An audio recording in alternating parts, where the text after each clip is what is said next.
누가복음 10장. 이후에 주께서 70명을 임명하시고 예수님께서 친히 가시려는 모든 마을과 고장으로 미리 둘씩 보내셨습니다. 예수님께서 이들에게 말씀하셨습니다. 추수할 것은 많은데 일꾼이 적다.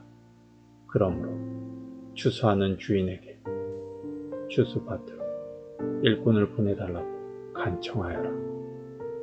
가거라. 내가 어린 양을 늑대들 사이로 보내는 것 같이 너희를 보낸다.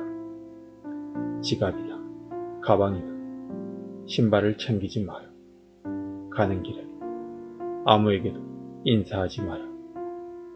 어느 집에 들어가든지 먼저 이 집에 평화가 있기를 빕니다 라고 말하여라. 만일 평화의 사람이 있으면 내 평화가 그에게 머물 것이요, 그렇지 않으면 그 평화가 내게로 돌아올 것이다. 그 집에 머물러라. 거기서 내게 주는 것을 먹고 마셔라. 일꾼은 자기 품삯을 받을 자격이 있다.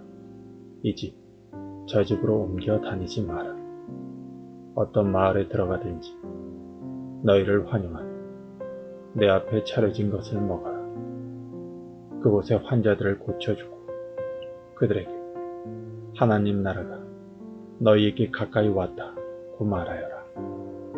그러나 어느 마을에 들어가든지 그들이 너희를 맞이하지 않으면 그 마을의 거리로 나와서 이렇게 말하여라. 우리 발에 묻은 너희 마을의 먼지를 털고 간다. 하나님 나라가 가까이 왔다는 것을 명심하여라. 내가 너희에게 말한다. 심판의 날에 소돔이 그 마을보다 더 견디기 쉬울 것이다. 고라시나, 내게 화가 미칠 것이다. 벳세다야, 내게 화가 미칠 것이다. 만일 너희에게서 행했던 기적을 두로와 시돈에게 행했더라면 그들은 베옷을 입고 죄를 뒤집어 쓰고 오래전에 회개하였을 것이다. 심판 때에 두로와 시돈이 너희보다 더 견디기 쉬울 것이다. 너 가버나움아, 내가 하늘까지 높아지겠느냐? 오히려 지옥까지 떨어질 것이다. 너희의 말을 듣는 사람은 내 말을 듣는 사람이다. 너희를 배척하는 사람은 나를 배척하는 것이다. 또한 나를 배척하는 것은 나를 보내신 분을 배척하는 것이다. 70명의 제자들이 기뻐하며 돌아와 말했습니다. 주님, 심지어 마귀들도 주님의 이름 앞에서 우리에게 굴복하였습니다. 예수님께서 그들에게 말씀하셨습니다. 하늘에서 사탄이 번개처럼 떨어지는 것을 보았다. 보아라, 내가 너희에게 뱀과 정갈을 밟고 원수의 능력을 막을 권세를 주었다. 아무도 너희를 해치지 못할 것이다. 그러나 마귀들이 너희에게 굴복한 것으로 기뻐할 것이 아니라 너희의 이름이 하늘에 기록된 것으로 기뻐하여라. 그때 예수님께서 성령으로 크게 기뻐하시며 말씀하셨습니다. 하늘과 땅의 주인이신 아버지, 이런 일을 지혜롭고 똑똑한 사람들에게는 숨기시고 어린 아이들에게는 나타내셨으니 감사합니다. 그렇습니다, 아버지. 이것이 아버지의 은혜로 오신 뜻입니다. 내 아버지께서 모든 것을 제게 넘기셨습니다.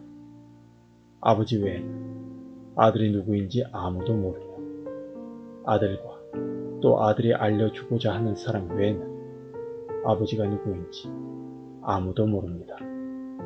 예수님께서 제자들에게 돌아서서 따로 말씀하셨습니다. 너희가 지금 보는 것을 보는 눈은 복이 있다. 내가 너희에게 말한다. 많은 예언자들과 왕들이 지금 너희가 보는 것을 보고자 했으나 보지 못했다. 또한 지금 너희가 듣는 것을 듣고자 했으나 듣지 못했다.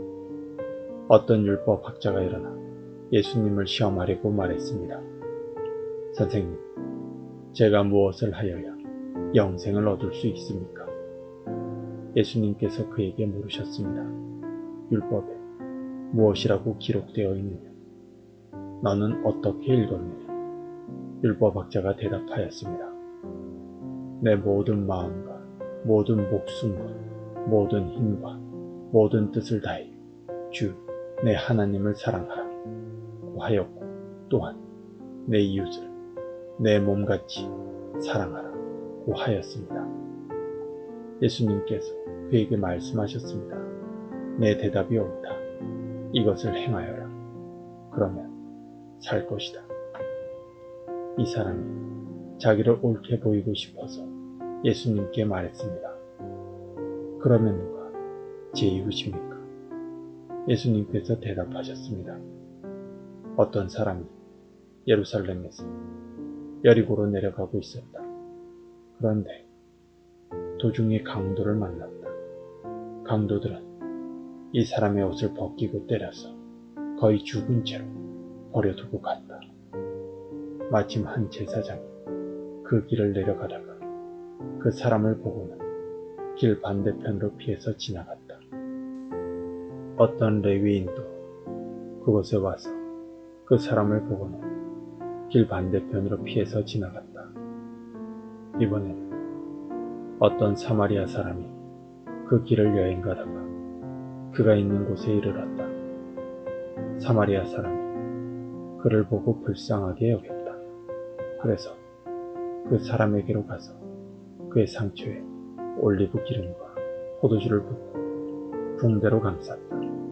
그리고 그를 자기의 짐승에 태우고 여관으로 데리고 가서 그를 정성껏 보살펴 주었다. 다음날 그는 은하 2개를 여관 주인에게 주면서 말했다.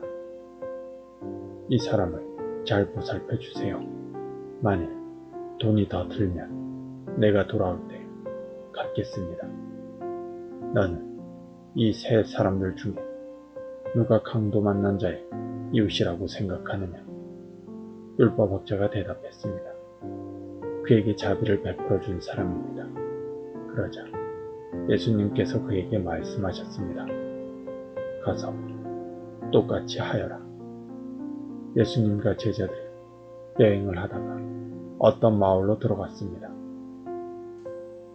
마르다라는 여인이 예수님을 자기 집에 모셔드렸습니다. 마르다에게는 마리아라는 여동생이 있었습니다.